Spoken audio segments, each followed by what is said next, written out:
Ele não desce vacilo não.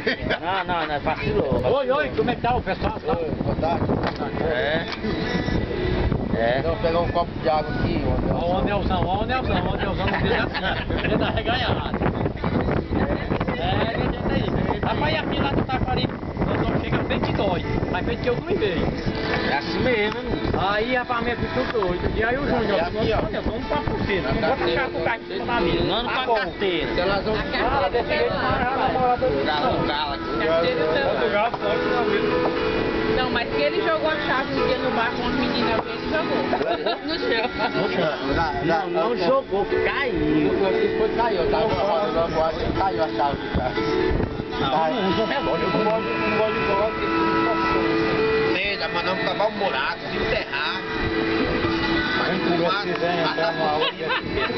Quando ele voltar, Ei, João. Bora não. Se quiser entrar numa aula de etiqueta. Não, mas mal relógio. Olha, se fosse o André que ganhasse esse tiro aí, eu acho que a Nayara, a cabeça dela, como é que chama o nome? Uma X era pequeno pra cabeça dela.